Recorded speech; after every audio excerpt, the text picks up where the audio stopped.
I'm here today with Tony Crispino. I just attended a wonderful presentation that Tony gave to a well-attended meeting of the Prostate Cancer Support Group of the Community Service Group. Tony, welcome to Anthem Alive and SCA-TV. Well, thank you. The first thing that came to mind was you gave a lot of medical information today.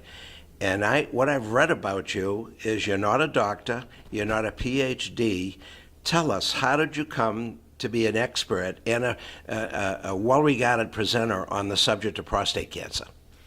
Well, it has to start with a diagnosis of prostate cancer, but it also went down my technical mind. I've always had an engineering mind. I've always wanted to, take the watch apart, not just ask what time it is.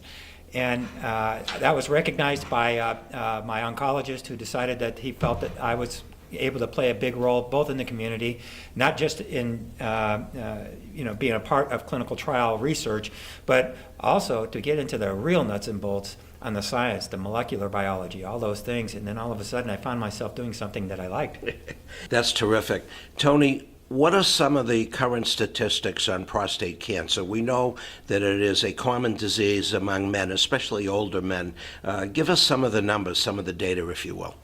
Well, the usual milestones are out there. 1 in 6 men will be diagnosed with prostate cancer. There will be 28,000 men that will die of prostate cancer in the United States this year. There are currently 2.5 million men living with prostate cancer in the United States right now. So the death rates are low, but it is still a disease with which carries enough prominence that it's one of the top diseases in males. How would you rate it as a cause of death among men compared to other diseases such as other kinds of cancer or cardiac issues? Where does it rank on the scale of incidence? I like to say like number 3. I mean, obviously cardiac is number 1. There's other diseases and things that we can acquire during our lifetime, much of which are age-related. But prostate cancer is age-related, and the longer that we live, the more likely we're going to live with the disease. Yeah. What are some of the options that men can consider to deal with it? And are there any new trends in treating this that maybe weren't around at the time that I had to deal with my issue? Oh, there's a lot of new trends. One of the biggest trends that's out there is to not treat it, but rather to monitor the disease and go with a regimen of monitoring the disease to try to prevent the morbidities of treatment, to at least delay them if we can delay them further. But I think that we're going to see more and more trending into active surveillance as we continue to go on down the road, and we're also going to see more of follow-up therapies that are not radical prostatectomy, but maybe radiation-based or even pill-based. We're even starting to treat men with pills now. One of the things that was a large part of your conversation today was about prostate-specific antigen, the test known as PSA, and you seemed a little bit skeptical about simply relying on the number that comes from the PSA test.